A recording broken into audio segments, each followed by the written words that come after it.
Welcome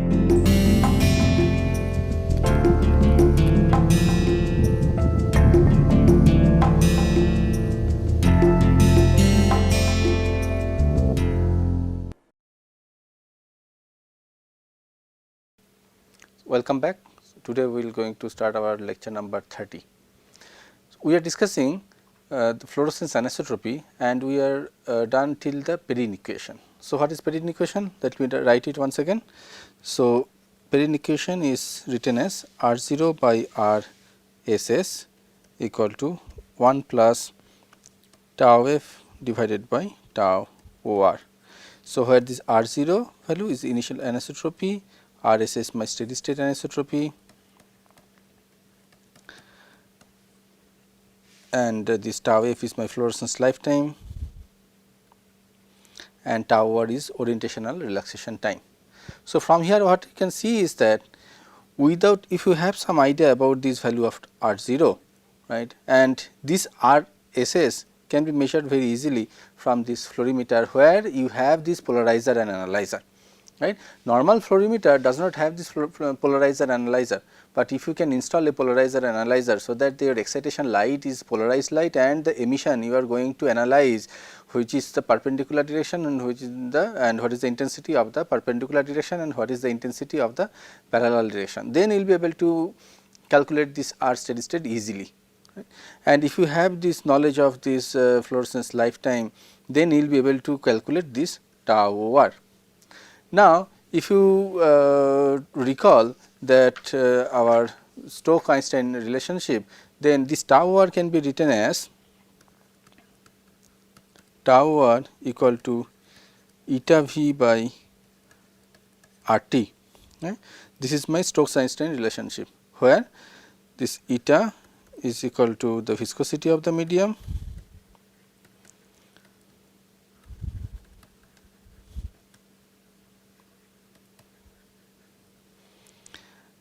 V is molecular volume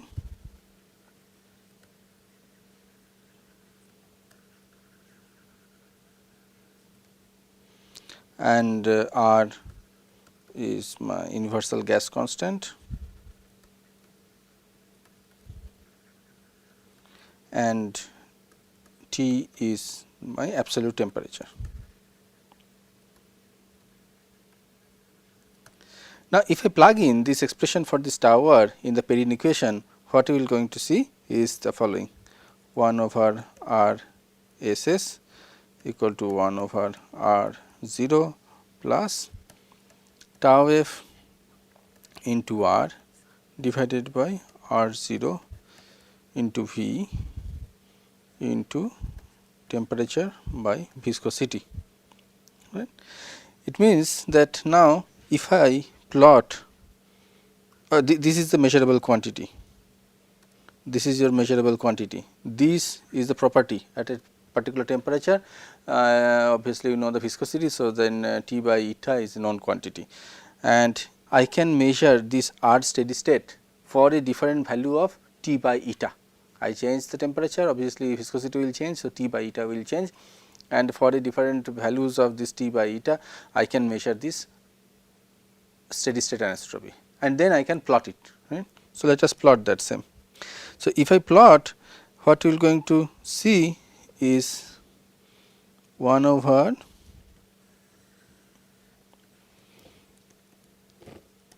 R steady state versus T by eta.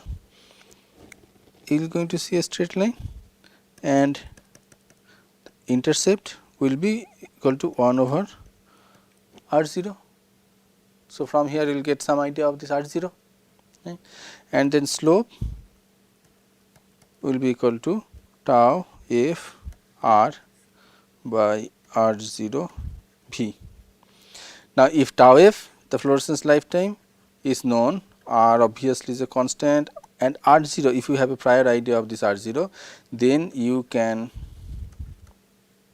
calculate V, that is the volume, and this is a well used equation in application of the fluorescence anisotropy. So, from with this you can actually determine the size of, let's say you are working with a protein and this protein is getting denatured. Once the protein is getting denatured, the size will increase, and if you have one fluorophore already attached to the protein, then by measuring the fluorescence anisotropy, that means the fluorescence this RSS value, by measuring this RSS value, what you will be able to do, you will be able to see that at this particular condition what is the volume of the protein, that means the size of the protein and so on. Right. Now, one of the important thing here is that what will be the value of R0, right? That is the biggest question, right. So, that should be measured, otherwise I cannot say anything about this.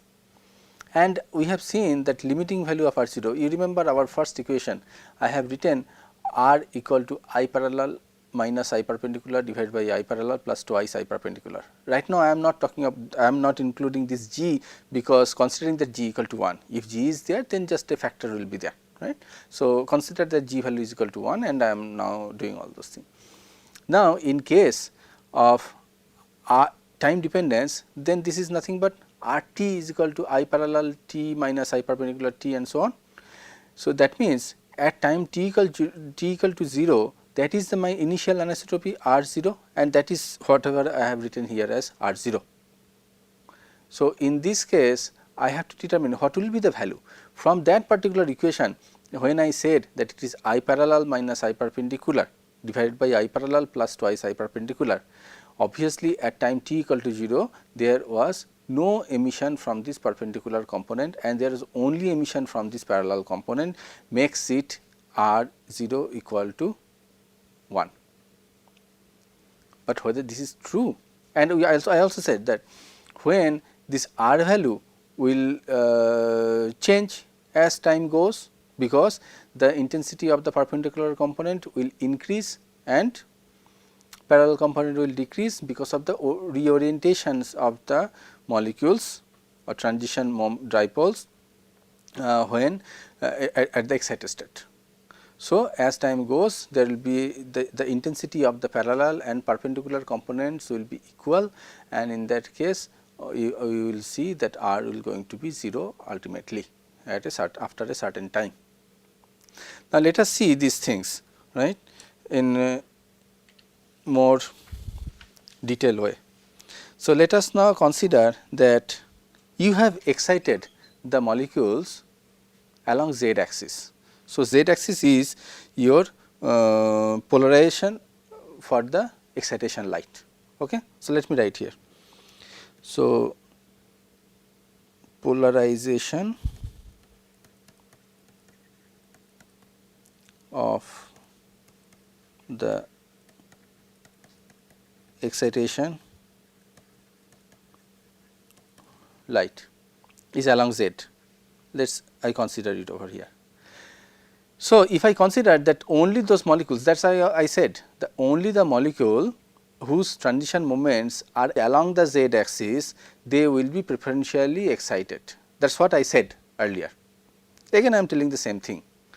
So, those molecules will be excited, and if the direction of the absorption transition moment and emission transition moments are same, like they are collinear, then the emission will be also along z axis.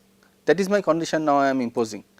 Here the direction of the absorption transition moment and emission transition moment, they are collinear, then the emission will be also along the z axis. Take a note on that. Okay. Now, let me tell you that now the molecule has been rotated at an angle theta, right, and now I am looking at this molecule. So, now this bold arrow is my molecule which has been rotated at an angle theta from the direction of the excitation, and now I am looking at this molecule.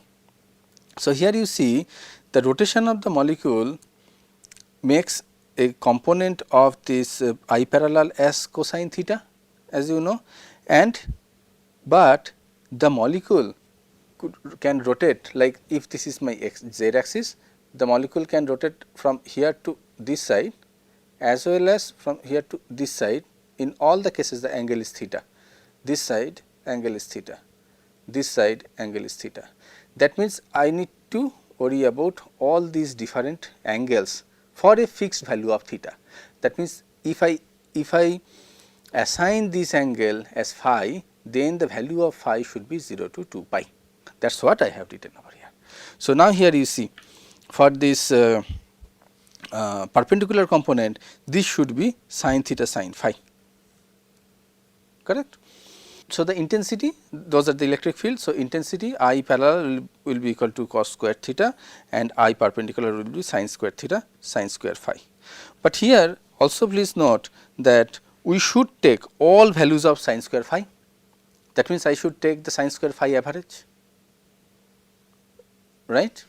So, I should take the sin square phi average. So, let me find out that. So, sin square phi average is equal to integration 0 to 2 pi sin square phi d phi divided by integration 0 to 2 pi d phi. So, and I already got this I parallel equal to like this, I perpendicular is like this. So, if I can calculate this, I can simply replace this sin square phi with this. This I can do, as I said, because that all values between of phi between 0 to 2 pi will have the equal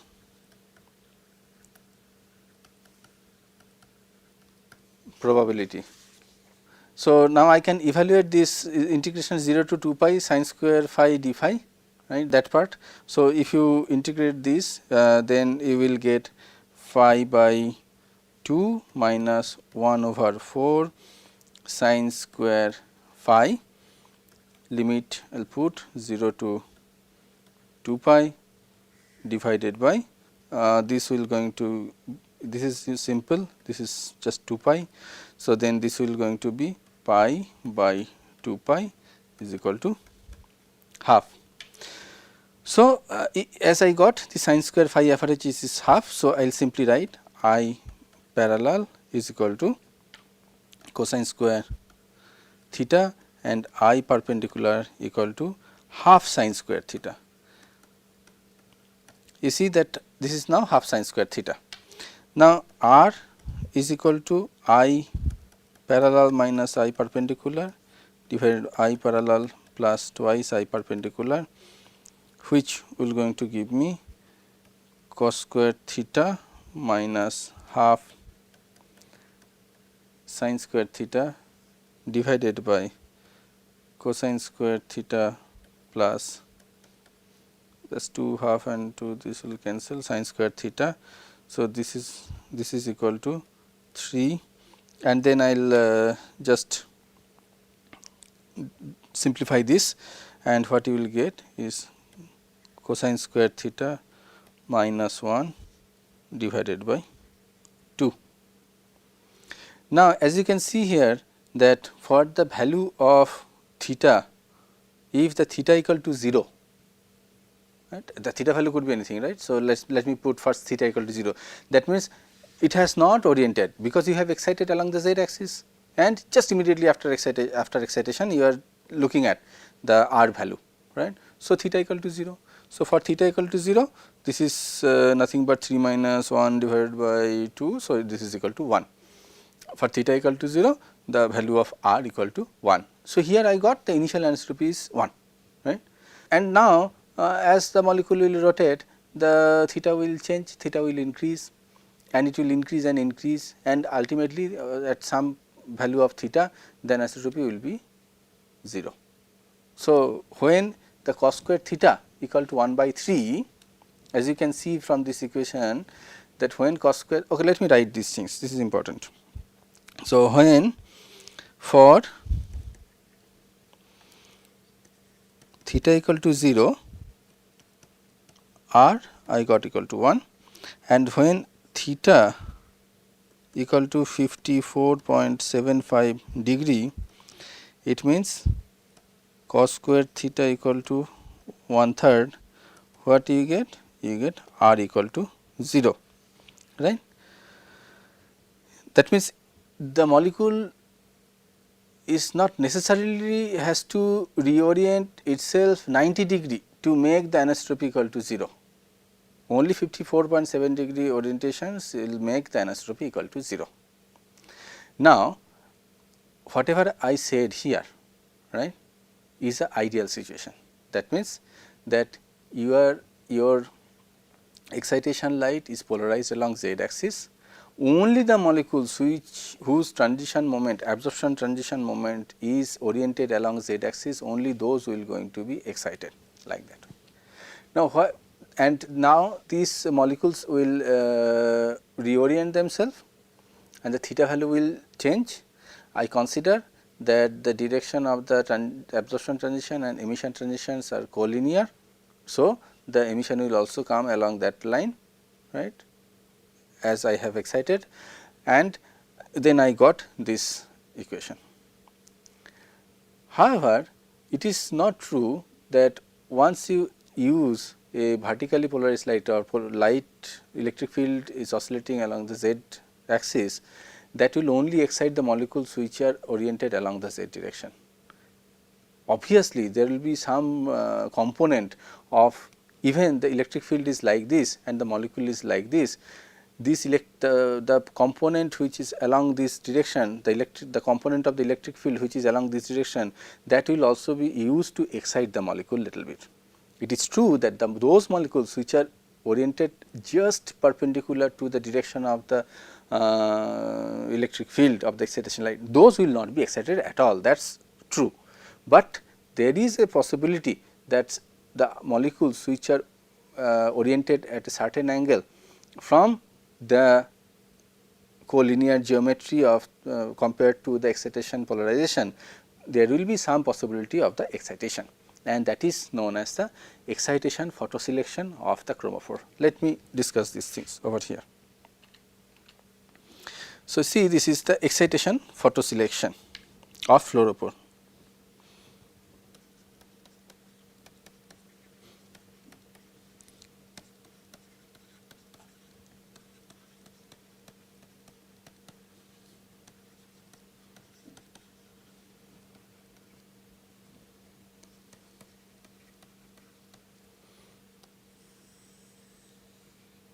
This is what I said, the molecules which are oriented like this way, they will be excited, that is sure, but the molecules which are oriented like this way, they will also some chance for the excitation, right, that is what I said, and that is proportional to the cos square theta, if the molecule is oriented at an angle theta from the polarization of the excitation light, right. So, that will be proportional to cosine square theta. Okay, so let me write this over here. So, as you use, okay, let me write it like this way. So, the excited state population will be distributed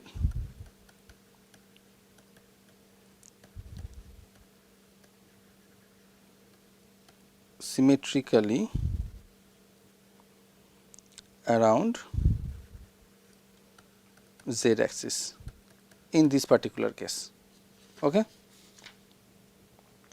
So, that distribution, right, I can write this as f theta d theta, that is possible to show that this is equal to cosine square theta sin theta d theta. Right. So, and this anisotropy is given by, I have already seen, 3 cosine square theta minus 1 by 2, right, that is what I already got. So, in this case what I will do, let us continue. So, in this case that cosine square theta, right, not here, in this case that cosine square theta in my earlier equation is that value of theta is not a single value, because now the theta value is different, and that is my distribution over here, what I said, this is distributed. So, when a molecule, so and each molecule will make a different angle theta, and for a different theta value, all the phi values are possible. Right? So, this is a like a complicated situation, and in this case I should not write the equation as cos square theta, but I should write the average cos square theta. So, then I have to take the average cos square theta, right. So, for this average cos square theta, what I will write, average cos square theta equal to cos square theta f theta, because this is my distribution, f theta d theta is my distribution, and that integration from 0 to pi by 2 divided by 0 to pi by 2 f theta d theta. And if you evaluate this, this is integration 0 to pi by 2 cosine to the power 4 theta sin theta d theta divided by 0 to pi by 2 cos square theta sin theta d theta. So, if you evaluate, you will see that this value is 3 by 5, right. So, all this theta, what is the distribution of theta, is because of the excitation photoselection, and this distribution is because of the excitation photoselection, this is my initial value of the cos square theta average. So, now if I put this cos square theta average in my original equation, let us see that r equal to 3 cos square theta, but now this is average because I have so many things, minus 1 divided by 2. So, then this is equal to, for the initial value, 3 into 3 by 5 minus 1 by 2, this is nothing but 0.4. So, R 0, what I will get is a 0.4, and this is true for when the absorption and emission transition moments are collinear with each other. If they are not, then this value will not like that. If not, if the absorption and emission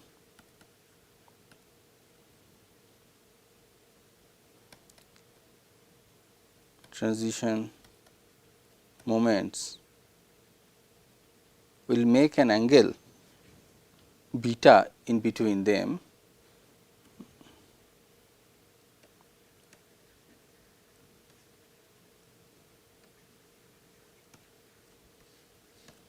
right, then this R 0 equation, right. Now, I am writing R 0, I am not writing R right now.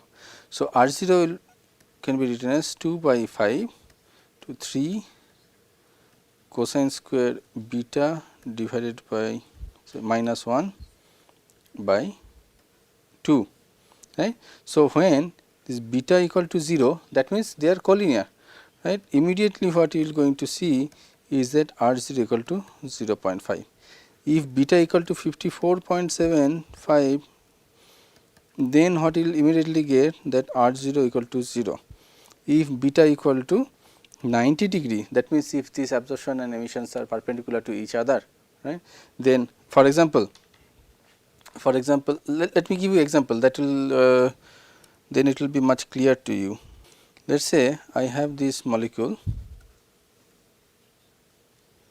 our famous example, many times I use this molecule, anthracene, right, and I told you this absorption for the S0 S1 is along this direction and S0 S2 is along this direction. I consider that emission is also the same, but if you now excite from S0 S2, and but you will get the emission from S0 S1, from S1 to S0 because of the Casas rule. So, you are exciting along this direction. So, here this direction is your excitation, because you are exciting from S0 to S2, but emission is along this direction, is different, right. So, they are perpendicular to each other. Now, if you excite, emission is from S1 to S0. Now, if you excite from S0 to S1 and then S1 to S0, then they are collinear to each other, right, then they are collinear. So, in that case, that is the value, beta value is equal to 0, and in this case the beta value is equal to 90 degree.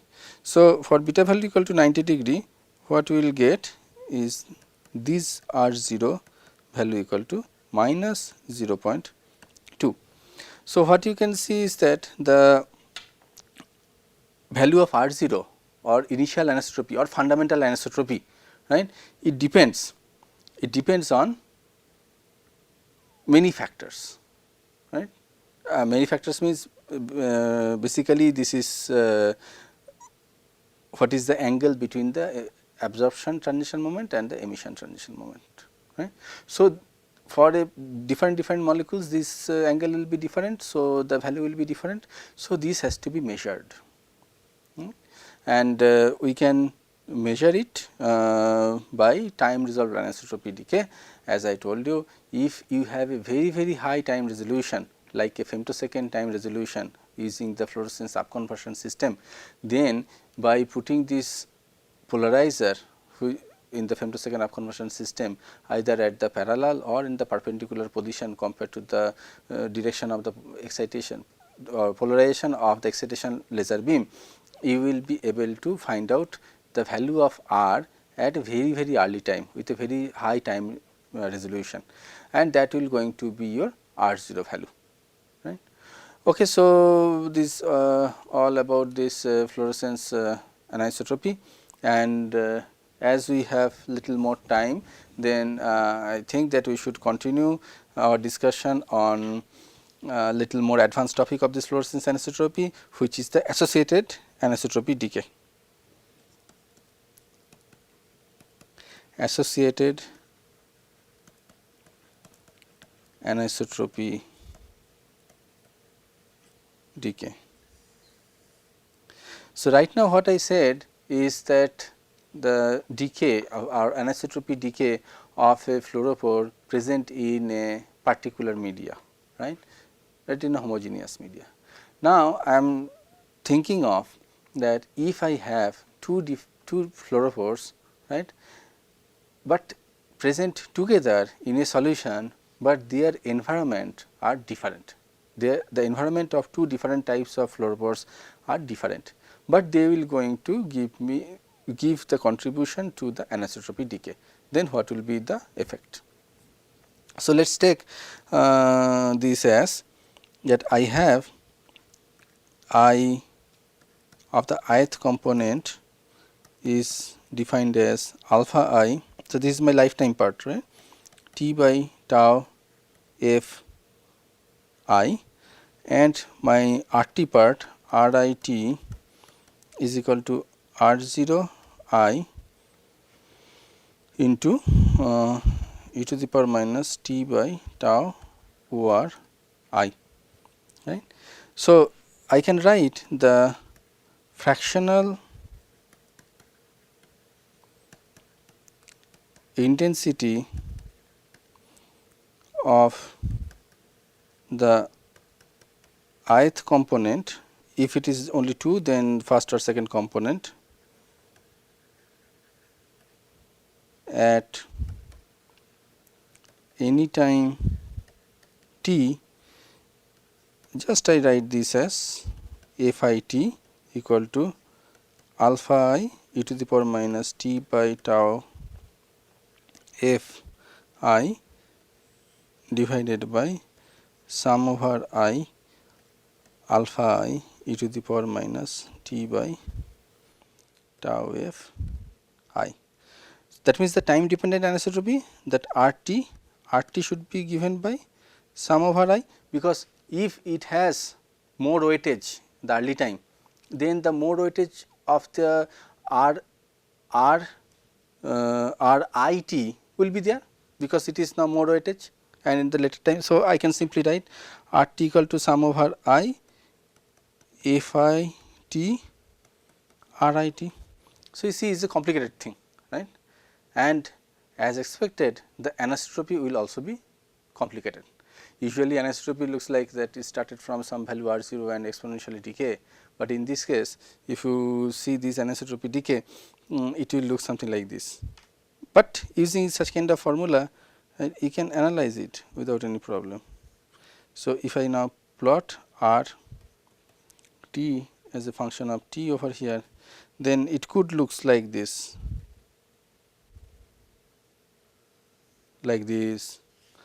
or it could looks like this.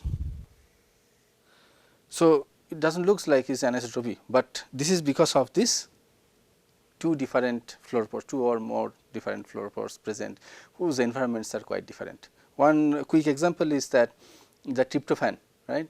So, if you have tryptophan in a protein, right, when tryptophan is present in the protein, the RT value, right, or this tau r value is very large because the protein is very large.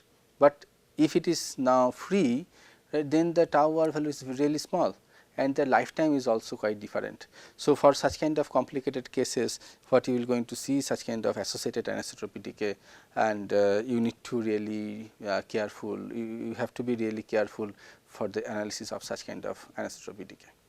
Okay, so, we will finish here and thank you for your kind attention.